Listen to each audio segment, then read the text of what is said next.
Kali ini saya akan berkisah orang yang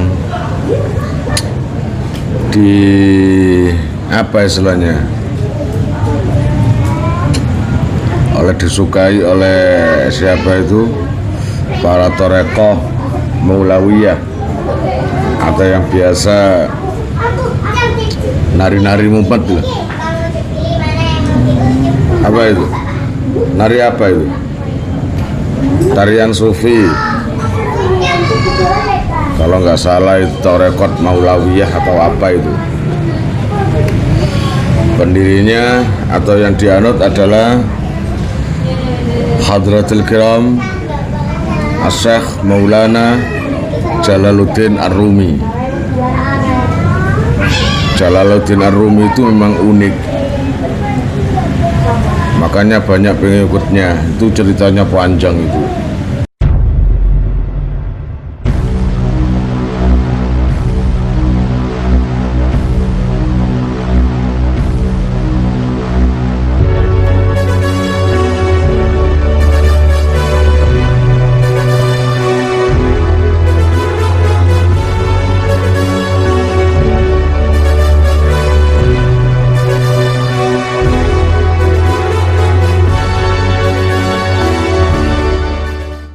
Ayo rek, subscribe di 3 channel NR. NR keren untuk berkisah, NR kita untuk ngaji kitab kuning, NR Sejaningsun untuk refreshing. Link channel ada di deskripsi di bawah video ini. Oke, monggo di subscribe. Jangan request dan jangan sakit hati, iri dan dengki dengan meng-unlike video ini. Nyantai saja. Ayo subscribe biar perolehan subscribe-nya lebih banyak, makin luas, makin menyebar, dan saya semangat untuk mengupload video-video baru dan berkisah yang lain. Oke.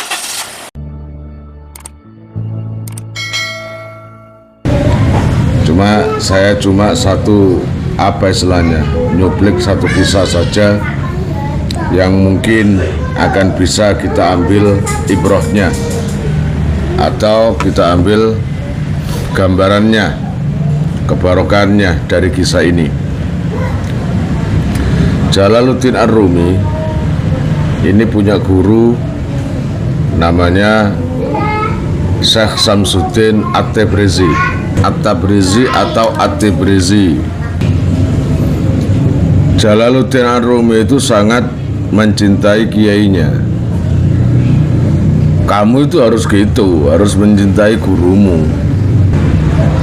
Suatu ketika Jalaluddin Rumi ini mengundang kiainya untuk rawuh di rumahnya. Kayak kamu ngundang aku, Yai kulaturi tenggriya. Jalaluddin Ar-Rumi akhirnya seneng karena jawaban kiainya, ya Jalal, insya Allah kapan sih? Nanti malam Kiai. Kalau memang Kiai nggak ada udzur, saya aturkan panjenengan datang ke rumah saya agar rumah saya ini barokah. Ya wes, insya Allah saya datang nanti. Seneng. Yang namanya Jalaluddin Ar-Rumi itu seneng. Sejak siang, sore, malam rumah itu dibersihkan.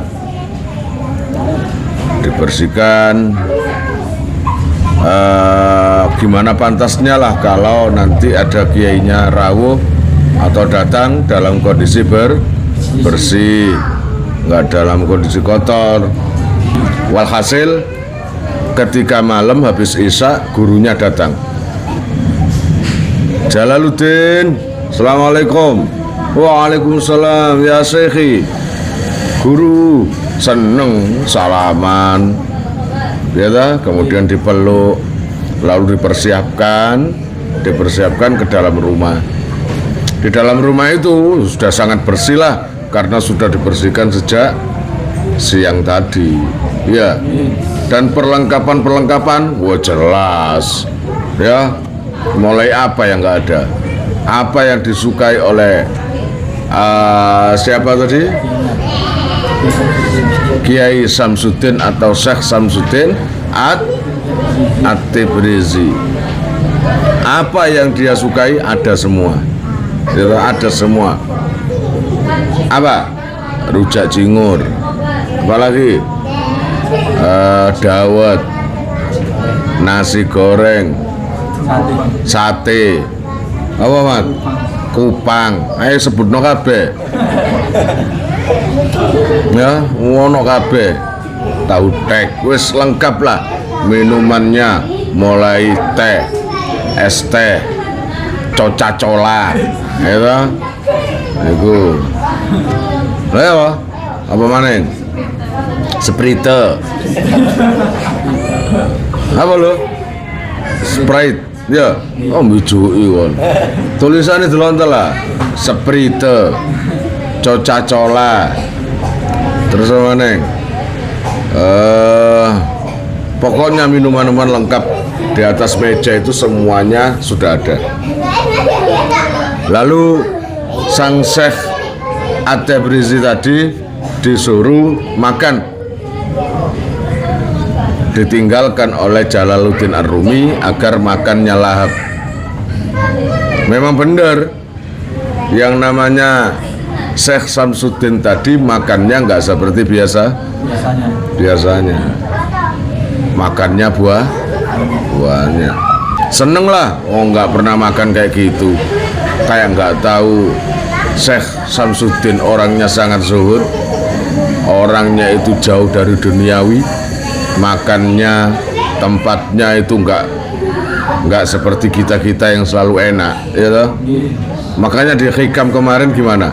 Jika ada dua pilihan buat orang atau kekasih Allah, milih penderitaan atau memilih kebahagiaan, maka yang dipilih mana? Penderitaan.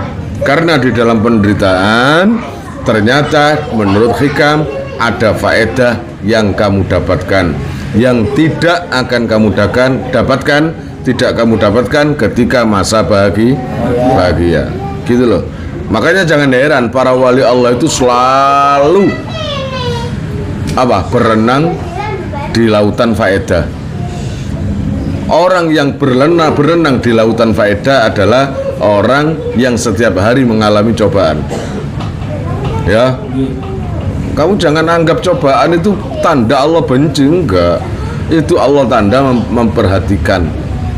Setelah makan, pantasnya habis makan itu apa?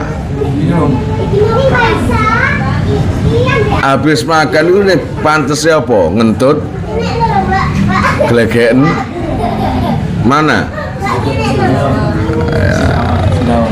Gelegeken. Siapa itu? Waalaikumsalam. Cek, iling-iling. Nah, istirahat sebentar tadi karena ada tamu. Dan tak tanya tadi sampai mana? Dijawab sampai gelegeken. Itu sudah paham saya. Kalau gelegeken urusannya makan. Habis makan, kenyang. Ya namanya Syekh gurunya tadi sampai lemes sampai orang kenyang itu begini atau begini, perut kan gitu ya. Nah, itu orang yang gelegeken, bahasa Indonesianya sendawa. Kata santrinya, kata Jalaluddin, Yai, kelihatan kiainya gelegeken, sendawa, langsung ngambil minuman. Ini Kiai, minum Kiai. Ya. Kemudian ditoleh. Apa ini? Ini ada banyak Yai. Ini ada teh. Kemudian ada coca-cola. Ada Sprite. Atau teh gelas. Atau apa lagi? Juice. Ya, monggo Yai, mana yang Yainya bilang gini, bir nggak ada. Nah, ya jelas nggak ada lah, wong sekelas Jalaluddin Rumi, santrinya banyak, orang yang ahli berjamaah, muridnya dan santri-santrinya banyak, masa ngebir? Nggak mungkin, gitu. Bir ada? Nggak ada Kiai. Loh, panjenengan ngebir loh. Loh, kalau saya ngebir kenapa? Masalah buat lo? Gitu, santrinya bilang gitu. Boten Yai. Terus kalau saya ngebir, kamu sudah nggak mantap lagi sama kiaimu ini, sama gurumu. Oh tidak gitu Yai. Apapun yang sampean lakukan, panjenengan tetap guru saya. Itu gak urusan. Itu urusan sampean sama Allah. Ini adalah pribadi saya. Apapun sampean adalah orang yang paling berjasa buat saya. Saya nggak peduli. Nah kalau nggak peduli ya sudah, carikan loh bir. Tole yang namanya Jalaluddin Rumi, gimana carinya? Dia nggak punya bir. Di sini nggak ada jualan, tak daerahmu ini bir. Ada Kiai di seberang jalan itu. Ya udah belikan. Lah terus saya ke sana Yai. Ya udah, kamu punya pembantu, punya santri, punya khodam. Orang yang santri yang biasa ngeladeni kamu kan ada Kiai. Ya itu surun.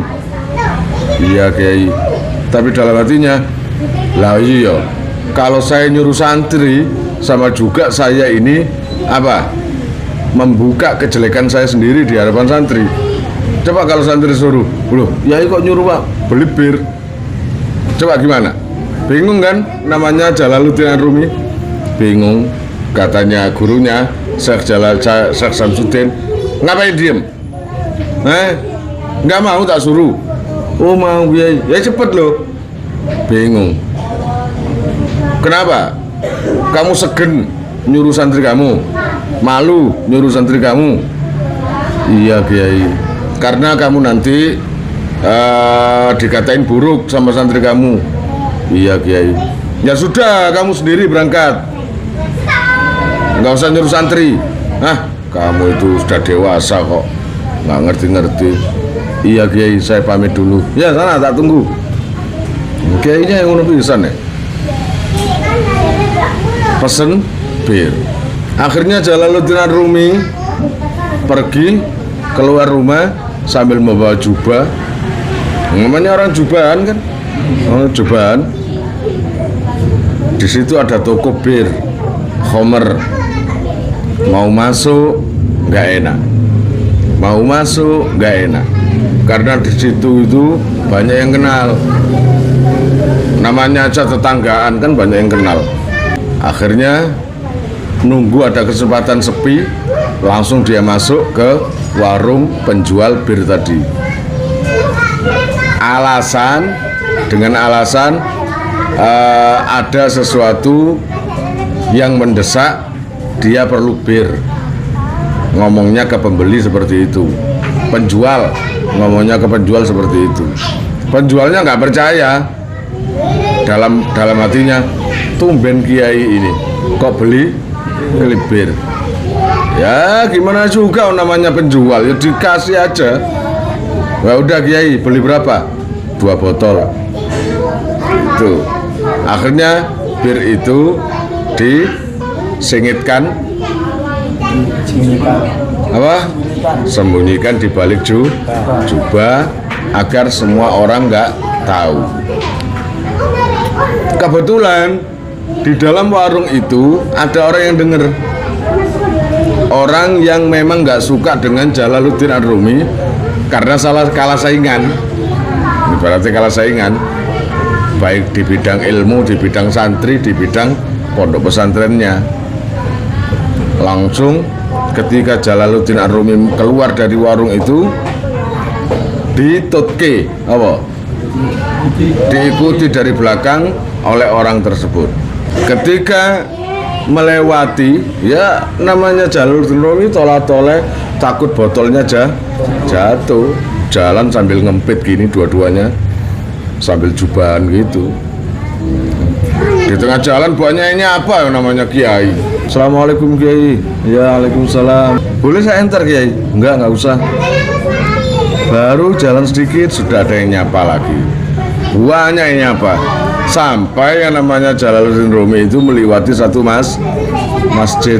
Yang mana masjid itu adalah tempat beliau setiap hari ngimami sholat dan ngaji di situ. Otomatis adalah basisnya dan santrinya banyak di situ. Ketika di depan masjid, orang yang mengikuti tadi langsung teriak-teriak. Ya Yohanes, hai para manusia, hei wong-wong, hei semuanya, tak kasih tahu ya, ini Kiai. Ternyata yang kita hormati karena ilmunya, karena zuhudnya di luar dugaan. Ternyata dia beli bir, beli khomer, ya namanya siapa itu Jalaluddin Rumi, jelas malu kan. Sedangkan orang-orang masjid pada keluar, semuanya keluar, nggak percaya. Kalau nggak percaya, kata orang itu, coba lihat di balik baju itu, coba lihat di balik baju kiaimu itu. Kiai buka Kiai, semuanya gitu. Kiai buka Kiai, memang gini terus. Orang kan curiga karena gini terus ngempit botol gitu. Iya Kiai, coba Kiai dibuka Kiai. Akhirnya gimana pun juga, akhirnya terlepas yang namanya kempitan tadi, terlepas, jatuh. Untungnya nggak pecah karena bukan dari botol. Mungkin dulu itu dari apa nggak tahu, pokoknya nggak pecah. Jelas orang heran, tahu betul orang-orang kalau itu adalah botolnya khomer atau bir atau minuman keras. Spontan semua orang-orang yang menghormati, orang-orang yang dianggap santrinya meludahi mukanya Jalaluddin Rumi. Ternyata Kiai Cap tuh gitu ya. Apa Kiai Cap apa itu? Akhirnya semuanya pada meludah, semua ada yang melempar batu di kepalanya, di wajahnya. Kemudian ada orang situ yang gergen-gergen, apalagi orang yang nggak suka tadi ngompori, gitu. Otomatis, kaplok aja, antem aja, apa namanya? Pukul aja. Akhirnya semuanya pengen mukul ke kiainya sendiri, yaitu ke Jalaluddin Rumi. Di tengah-tengah Jalaluddin itu lagi jatuh dan mau dipukuli orang-orang, ya sudah dipukuli. Ini sakit semua sudah. Kiainya datang. Siapa tadi? Samsuddin At-Tabrizi datang. Stop, gitu kata. Stop. Apa-apaan kamu ini? Ini dia Kiai. Itu. Dia mabuk. Dia minuman keras. Kamu tahu dari mana? Saya lihat sendiri. Dia bawa botol khomer. Kamu merasakan? Ya enggak, tapi saya melihat sendiri. Semua melihat? Iya Kiai, lihat semua. Kamu sudah merasakan? Belum Kiai. Sudah lihat botolnya. Kamu itu ya bodoh dipinterin, nggak bisa apa-apa diajarin. Cuma gara-gara ini kamu itu mengorbankan kiaimu. Gitu. Orang nggak punya tata krama kayak gitu itu. Kamu tahu nggak? Ini orang Jalaluddin ini saya yang nyuruh. Jadi si kiai sampean yang nyuruh beli khomer. Siapa yang bilang nyuruh beli khomer? Siapa yang bilang nyuruh beli bir? Bodoh. Saya nyuruh beli cuka. Gitu ya. Saya nyuruh beli cuka. Nah, ini anaknya lagi beli cuka.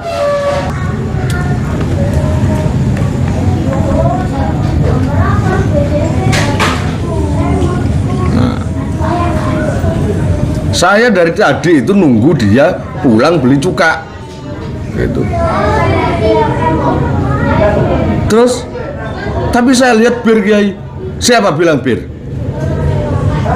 Mana botolnya? Itu di dalam jubahnya, dimasukkan lagi. Mana Jalaluddin? Ini Kiai, diambil, botolnya tadi.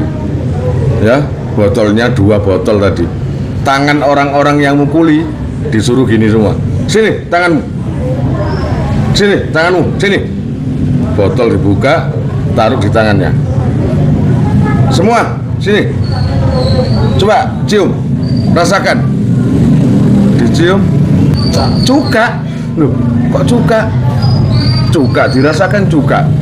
Nah, coba. Bener kan? Berarti kamu sudah suudon. Kamu sudah berprasangka buruk pada kiaimu. Belum tahu buktinya kamu sudah berprasangka kalau kiaimu tadi minum bir atau khamr. Nah, itulah karomahnya buat santri yang tunduk terhadap kiainya, nurut terhadap kiainya, walaupun disuruh perkara yang tidak pantas buat dirinya. Akhirnya yang namanya khamr, yang namanya bir tadi berubah menjadi cuka beneran. Padahal itu bir, ya, padahal itu bir, gitu loh. Akhirnya Jalaluddin Ar-Rumi tanya, Kiai, tadi itu sebenarnya memang bir? Ya, sebenarnya itu tadi bir aslinya. Kok tiba-tiba jadi cuka? Gitu loh. Iya, itu adalah karomahmu sendiri, ya Jalal, karena kamu berprasangka baik pada aku gurumu. Allah menyelamatkan kamu karena kamu punya prasangka baik pada guru dan kiaimu. Paham kira-kira? Itulah kisahnya Jalaluddin Ar-Rumi. Kalian jika mau nomor HP kalian tak simpan di memori HP saya, SMS aja ke nomor saya dengan mengetik nama asal, itu aja. Nanti saya save. Lalu nanti akan terhubung ke WA saya. Insya Allah akan ada pemberitahuan perkembangan tentang NR atau ada video baru atau apa. Biasanya saya umumkan di status WhatsApp ya. Buat para donatur, saya sangat terima kasih. Insya Allah barokahnya, manfaatnya akan sampai pada kalian dan menjadi jariah nanti, dan akan lestari terus sampai kalian meninggal itu nanti. Jangan khawatir, nama kalian tidak akan saya lupakan.